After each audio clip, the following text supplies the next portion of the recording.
आणि भारतासाठी आजचा दिवस अतिशय महत्त्वाचा आहे। त्याचं कारण असं आहे, चांद्र मोहिमेच्या यशानंतर भारताची सूर्याभ्यास मोहीम आज सुरू होते।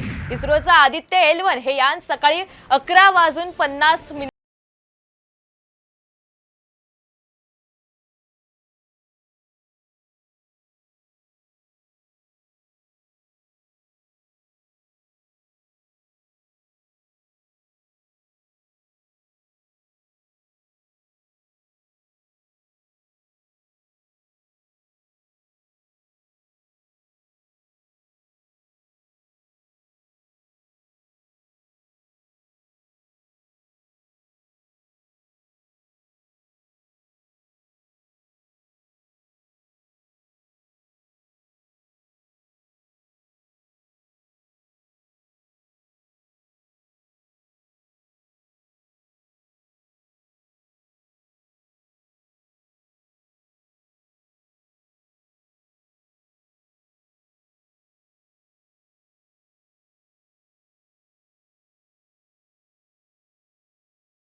सविस्तर अभ्यास करतील।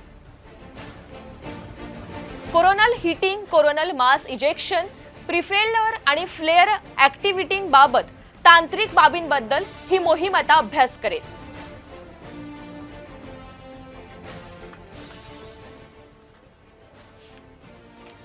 चांद्रयान 3च्या यशस्वी मोहिमेनंतर आपण पाहतो इस्रो आता सूर्याकडे झेप घेत आहे। सूर्याच्या अभ्यासासाठी आदित्य L1 हे आता श्रीहरिकोटा इथून आज प्रक्षेपित होणार आहे। 11:50 अगदी थोड्याच वेळात त्याचं प्रक्षेपण होईल आणि लॉन्चिंगच्या 127 दिवसांनी हे यान आता L1 अचूक कक्षेपर्यंत पोहोचेल। सूर्याच्या अभ्यासाद्वारे आकाशगंगेतील तसेच इतर विविध आकाशगंगांमधील ताऱ्यांबद्दल बरीच माहिती या मोहिमेच्या अंतर्गत घेता येणार आहे। इस्रोच्या सेंटरमधले आपण ही दृश्य पाहतोय। सर्व शास्त्रज्ञ या मोहिमेकडे आता लक्ष लागून आहेत।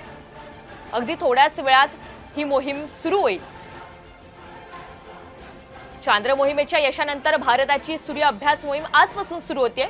इस्रोचा आदित्य L1 हे यान सकाळी 11:50 सूर्याकडे झेपावणार आहे आणि याचा अचूक कक्षेपर्यंतचा हा प्रवास सुमारे 125 दिवस इतका असणार आहे।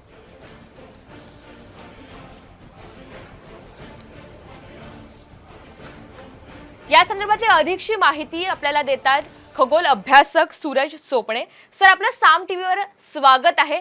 मला सांगा, ही मोहीम सविस्तर कशी असणार आहे?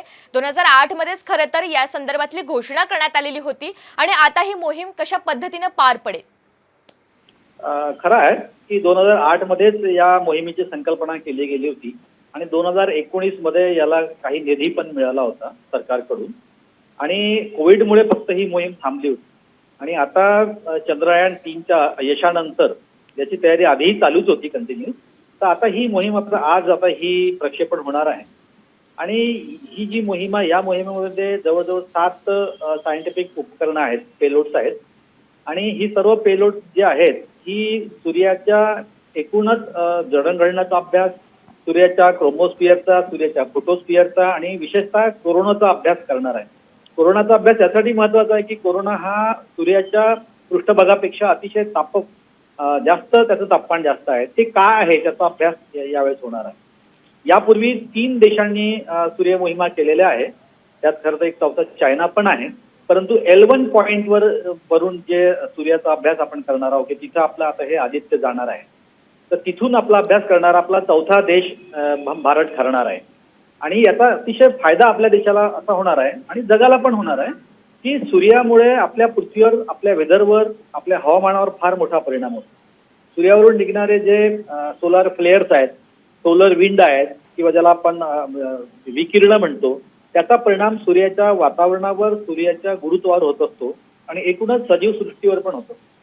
आपले जे सॅटेलाइट्स आहे आकाशामध्ये ते पण खराब होऊ शकतात सूर्याच्या या सोलार फ्लेअरमुळे, ज्वाळामुळे. आणि म्हणून सूर्याचा अभ्यास आपल्याला आवश्यक आहे. जर आपल्याला आधीच वॉर्निंग जर म्हणजे माहिती जर कळली की सूर्यावरून विस्फोट होणार आहे आणि ते CME ज्याला म्हणतो आपण, कोरोनल मास इजेक्शन, ते आपल्यापर्यंत येणार आहे, तर आपण सावध होऊ शकतो. आपले सॅटेलाइट, आपल्या सर्व यंत्रणा आपण काही काळासाठी थांबवू शकतो आणि खूप मोठी हानी आपली टळू शकते. त्या दृष्टीनं याचं खूप महत्व आहे आपल्या या मोहिमेचं. सर, खरं तर आपल्यापूर्वी अनेक देशांनी अशा पद्धतीची मोहीम ही राबवलेली आहे आणि अनेक देशांनी या संदर्भातला प्रयत्न केलाय. पण भारतासाठी आदित्य 11 ही मोहीम कशी महत्वाची आहे? इतर देशांमध्ये विशेषतः सर्वाधिक जे सौरयान आहेत ते नासाचे आहेत. जवळजवळ 12 ते 14 यान नासाचेच आहेत. त्याच्यानंतर मग इसाचे आहेत आणि जपानचे आहेत. तीनच देशांनी जास्तीत जास्त सूर्याचा अभ्यास करण्यासाठी यान सोडलेले आहेत. गेल्या काही वर्षापासून चायनानं पण प्रवेश केला आहे, पण चायनाचं दुसऱ्या क्षेत्रामध्ये यान आहे.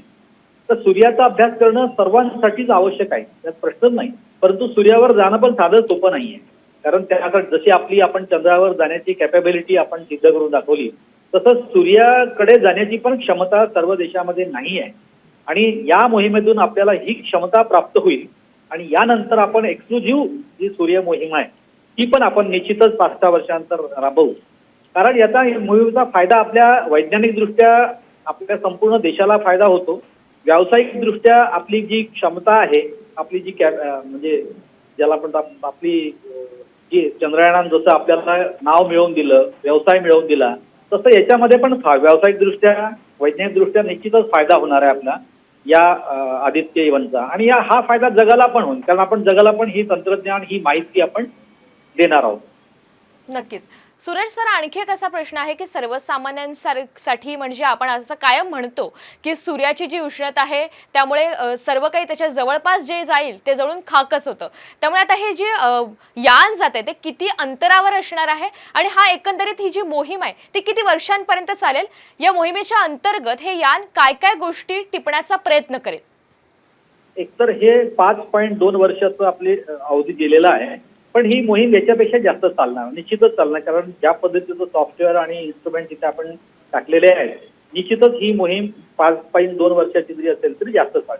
आता तुमचा पहिला जो प्रश्न होता की आपला सूर्य पृथ्वीपासून 15 कोटी किलोमीटर अंतरावर आहे आणि आपलं आदित्य यान जे आपण 11 आपण जे पाठवतो आहे हे फक्त 15 लाख किलोमीटरवर आहे. म्हणजे सूर्याच्या खूप दूर आहे.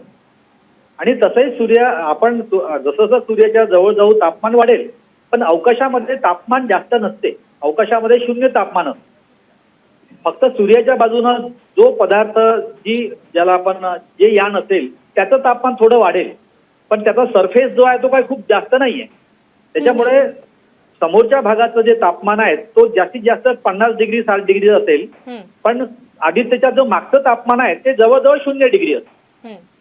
तरी पण बाहेरच्या बाजूनं हीट शील्ड ज्याला म्हणतो, हीट शील्ड कार्बनचं बनलेलं असते, ती हीट शील्ड लावलेली असते बाहेरूनही आणि संपूर्ण यान जे असते ते झाकल्या गेलेलं असतं. म्हणजे यानामधलं तापमान 30 डिग्रीच्या वर जाऊ नये असा प्रयत्न असतो. खरं तर तिथलं तापमान कमी असते म्हणून ते 30 डिग्री राहावं असा प्रयत्न असतो. म्हणजे ते थंड पण होऊ नये आणि अतिशय उष्णता पण होऊ नये असा प्रयत्न असतो. त्याच्यामुळे सूर्यावर गेलेलं जे पार्कर सोलर प्रोब आहे नासाचं, ते तर अगदी कोरोना जवळ आहे. ज्याचं तापमान 5,500 डिग्री जिथे तापमान आहे तिथे सोलर पार्कर गेलेला आहे आणि तरी ते टिकून आहे इतके वर्ष. कारण त्याचा समोरचा भाग जो आहे ज्याच्यावर सूर्याचे प्रकाश किंवा किरण पडतात त्याचं तापमान फक्त 1.5 डिग्री आहे आणि मागचं तापमान 0 डिग्री आहे. म्हणजे अवकाशामध्ये जे असते ते अवकाशात धोका त्यामुळे अगदी थोड्याच वेळात या मोहिमेला आता सुरुवात होते. या सविस्तर विश्लेषणासाठी सोपणे सर खूप खूप धन्यवाद. आपण पाहतो अगदी थोड्याच वेळात या मोहिमेला सुरुवात होईल आणि आदित्य 11 हे यान थोड्याच वेळात सूर्याकडे झेपावेल. या संदर्भातली अधिकची माहिती प्रतिनिधी सम्राट कदम आपल्याला देत आहेत. सम्राट, काय माहिती द्याल या संदर्भातली? मोहिमेला अगदीच थोड्याच वेळात सुरुवात होते आणि भारतासाठी ही मोहीम अतिशय महत्त्वाची आहे. काय अपडेट्स आहेत? निश्चितच भारतासाठी नाही तर संपूर्ण जगासाठी ही मोहीम महत्वाची आहे. आपण एक पहिलं लक्षात घ्यायला हवं की आजचं जे इस्रो उड्डाण करणार आहे ते पूर्णतः वेगळं आहे. याच्या आधी फार तर 15-20 मिनिटाचं उड्डाण होतं आणि अवकाशयान पृथ्वीपासून विशिष्ट अंतरावर जाऊन स्थिर होत होतं. परंतु यावेळेचं उड्डाण हे 60 मिनिटांपेक्षा जास्त असणार आहे. दीर्घकाळ हा PSLV रॉकेट प्रज्वलन करणार आहे. तो पृथ्वीच्या एका विशिष्ट अंतरावर पोहोचल्यानंतर त्या ठिकाणी आदित्य L1 पृथ्वीभोवती घिरट्या करायला सुरुवात केली. त्याहीपेक्षा सगळ्यात महत्वाचं म्हणजे प्रथमच भारत म्हणून आपण 15 लाख किलोमीटर अंतरावर एक अवकाशयान स्थिर करणार आहे, ज्याला आपण लॅग्रॅन्जियन पॉइंट 1 असं म्हणतोय. इथे जाण्याचा आधी प्रयत्न नासाने केला, ESA ने केला.